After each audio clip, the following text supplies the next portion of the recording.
This happened a few months ago. I've been driving for Lyft for years, usually late nights. Quieter roads, better tips.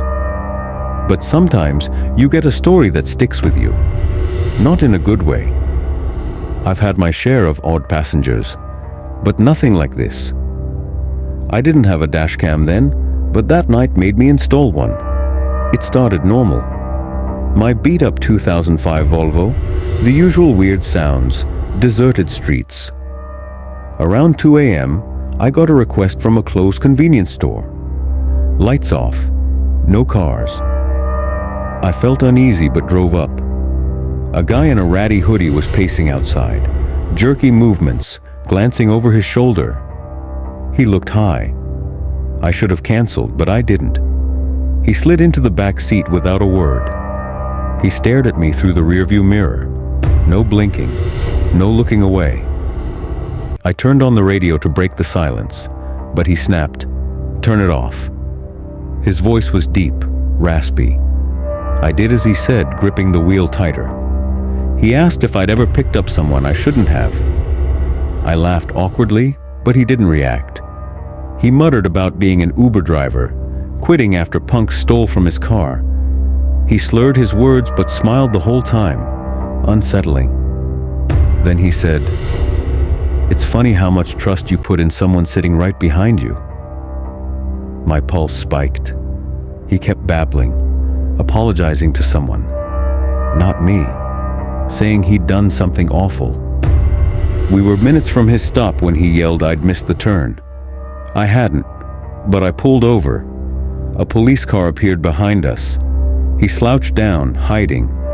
When the cop passed, he said, "You got lucky," and vanished. Weeks later, I saw a news article. A convenience store was robbed that night, 2 blocks from where I picked him up. I was inches from a dangerous criminal. I didn't report it. I avoid police for personal reasons, but I'm more cautious now.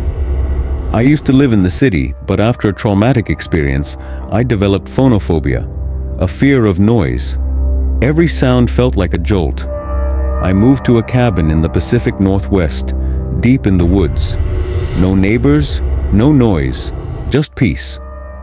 A week in, my neighbor Michelle knocked. She was in her 60s, long gray hair, piercing blue eyes. She gave me a basket of preserves and said, "Always keep your lanterns full, your windows shut tight, and your wits sharper than your axe." It felt like a warning. That night, a thunderstorm hit. Michelle banged on my door, soaked, saying she saw someone near my woodpile. I checked but saw nothing. She left, but her story didn't add up. How could she see someone near my cabin if hers was 10 minutes away? Later, I woke to a branch snapping. I peeked out and saw Michelle at the edge of the woods. She turned, and I ducked. When I looked again, she was gone. Hours later, another knock. This time, it was a burly bald man with a thick beard. I hid, called the police.